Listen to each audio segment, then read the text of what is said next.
আসসালামু আলাইকুম, সবাইকে স্বাগতম জানাচ্ছি আমার আজকের রেসিপিতে। আজকে আপনাদের সাথে আমাদের নিত্য প্রয়োজনীয় একটা খাবারের রেসিপি শেয়ার করব, যেটা আমাদের সকালের নাস্তা থেকে শুরু করে বিকালের নাস্তা পর্যন্ত, ইভেন বাচ্চাদের টিফিনেও কিন্তু আমরা দিয়ে থাকি। আর সেটা যদি হয় হোমমেড, তাহলে তার কোনো কথাই নেই। আজকে আপনাদের সাথে আমি একটা ব্রেডের রেসিপি শেয়ার করব, তাও শুধুমাত্র আটা দিয়ে। ময়দা, ডিম কিংবা দুধ আজকে ইউজ করব না, শুধুমাত্র আটা আর পানি দিয়ে আজকে ব্রেডটা করে দেখাবো, তাও চুলার মধ্যে। রেসিপিটি ভালো লাগলে চ্যানেলটা সাবস্ক্রাইব করে রাখবেন, আর পেজ থেকে দেখলে পেজটা শেয়ার করার অনুরোধ রইল। অলরেডি আপনারা ব্রেডের আউটকামটা দেখে ফেলতেছেন। তো চলুন শুরু করি আমার আজকের রেসিপিটি। আমি প্রথমে একটা বাটিতে নিয়ে নিচ্ছি 1 কাপ পরিমাণ কুসুম গরম পানি, দিয়ে দিচ্ছি 2 টেবিল চামচ পরিমাণ চিনি, দিয়ে দিচ্ছি 1 টেবিল চামচ পরিমাণ অ্যাক্টিভ ইস্ট, দিয়ে খুব ভালো করে এটাকে মিশিয়ে নিচ্ছি। চিনিটা একটু গালিয়ে নিব, এটাকে ভালো করে মিশিয়ে নিলাম।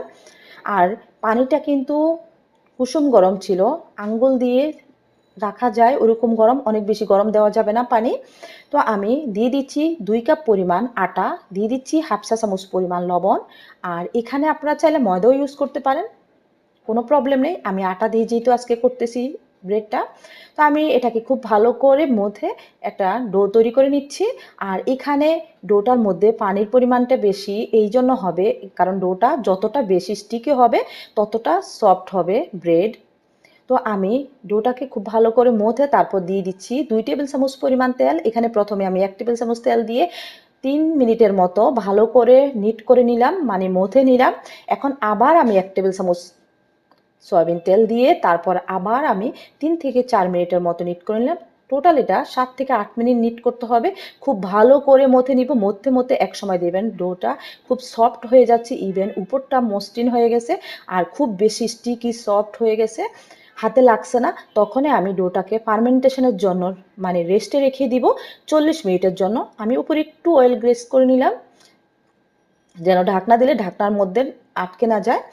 এটাকে আমি রেস্টে রেখে দিলাম গরম জায়গায়। আর 40 মিনিট পর দেখতে পাচ্ছেন ডোটা ডাবল হয়ে গেছে ফুলে। আর আমি ডোটার এয়ারটা বের করে নিলাম। দেখতে পাচ্ছেন ডোটার মধ্যে কতটা জালি জালি ভাব হয়ে গেছে, তার মানে আমাদের ইস্ট ডোটা একদম পারফেক্ট হয়েছে।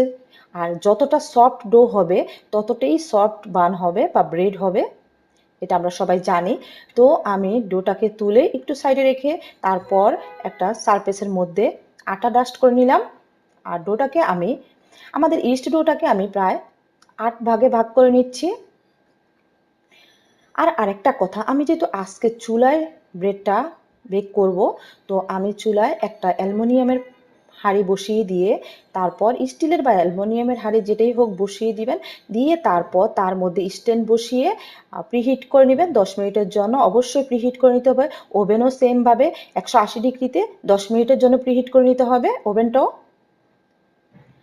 তো আমি বলগুলা শেপ দিয়ে নিচ্ছি, দেখতে পাচ্ছেন। এখন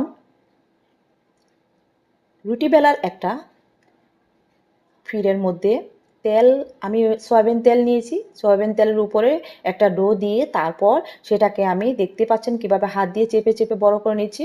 আর এটা জাস্ট দেখে বুঝে নিতে হবে আমি কিভাবে করতেছি। আর এই যে বড় করে নিয়ে তারপর ভালো করে রোল করে দিলাম, আর উপরটা একটু আটকে দিতে হবে, এভাবে হবে।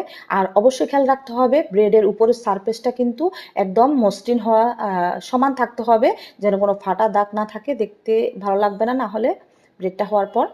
তো আমি সবগুলো এইভাবে একে একে করে নিচ্ছি।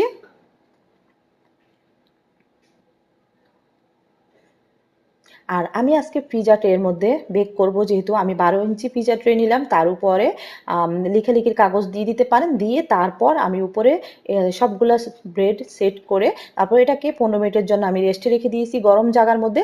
15 মিনিট পর আমি ডিমের কুসুমটাকে ভালো করে ফেটিয়ে তারপর ওটা ব্রাশ করে দিচ্ছি। আর ওদিকে কিন্তু আমাদের হাঁড়িটা প্রিহিট প্রায় হয়ে গেছে। তো আমি সবগুলা ব্রেডের উপর ব্রাশ করে দিলাম ডিমের কুসুম, শুধুমাত্র ডিমের কুসুম। এখানে চাইলে আপনারা দুধও দিতে পারেন, দিয়ে তারপর এটাকে বেক করতে দিব। আর অবশ্যই লেখালেখির কাগজ দিতে হবে ভিতরে বেক করার আগে দিয়ে হাঁড়ির মধ্যে, তাহলে সুন্দর একটা কালার চলে আসবে। আর এটাকে আমি বেক করে নিলাম 30 মিনিটের জন্য লো টু মিডিয়ামের মাঝামাঝি রেখে চুলার হিট একদম লোতে রাখা যাবে না। দেখতেই পাচ্ছেন আলহামদুলিল্লাহ আমাদের ব্রেডটা কত সুন্দর কালার এসেছে। আমি ঢাকনা খুলে দেখিয়ে দিলাম। আর এখন একদম গরম গরম অবস্থায় আমি বাটার ব্রাশ করে নিচ্ছি। আপনারা চাইলে তেল ব্রাশ করে নিতে পারেন, কারণ বাটার ব্রাশ করলে এটার অনেক সুন্দর একটা স্মেল আসে। আর চাইলে ঘিও ব্রাশ করে নিতে পারেন। তো আমি এটাকে ঠান্ডা করে নিলাম, ঠান্ডা করে এখন বের করে নিচ্ছি।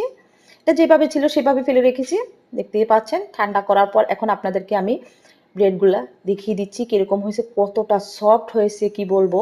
আলহামদুলিল্লাহ চুলায় আটা দিয়ে, তাও আবার কোনো ময়দা, দুধ কিংবা ডিম ইউজ ছাড়াই। আর আরেকটা কথা, আমি ডিম ইউজ করব না বলছি, বাট উপরে কালারটা সুন্দর আসার জন্য জাস্ট উপরে আমি কিন্তু ব্রাশ করে দিচ্ছি ডিমের কুসুম।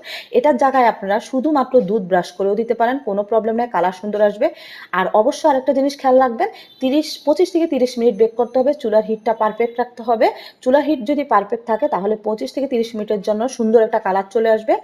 আর আরেকটা কথা খেয়াল রাখবেন, ব্রেডের কালার কিংবা কেকের কালার সুন্দর আসার জন্য যেই হাঁড়িতে বেক করবেন অ্যালুমিনিয়ামের হতে হবে, উপরে স্টিলের হাঁড়ি ঢাকনা হতে হবে। ইভেন আমরা কিন্তু লেখালেখির কাগজ ইউজ করতে হবে স্টিলের নিচে, তাহলে সুন্দর একটা কালার আসবে। আমি 100% শিওর আপনারা আমার প্রতিটা পদ্ধতি যখন ফলো করবেন সব কিছুই পারফেক্ট হবে ইনশাল্লাহ। দেখতে পাচ্ছেন ব্রেডটা কতটা সফট হয়েছে, ইনশাল্লাহ আপনাদেরটাও হবে। তো আমার আজকের রেসিপিটি ভালো লাগলে পেজটা শেয়ার দিবেন অবশ্যই অবশ্যই। আর যারা নতুন আমার পেজে আসছেন তারা ফলো দিয়ে রাখবেন, বা চ্যানেল থেকে দেখলে চ্যানেলটা সাবস্ক্রাইব রাখার অনুরোধ রইল। সবাই অনেক বেশি ভালো থাকবেন। আর কোনো ইনকোয়ারি থাকলে অবশ্যই কমেন্টে জানাবেন, কোনো প্রবলেম হলে। আসসালামু আলাইকুম, আল্লাহ হাফেজ।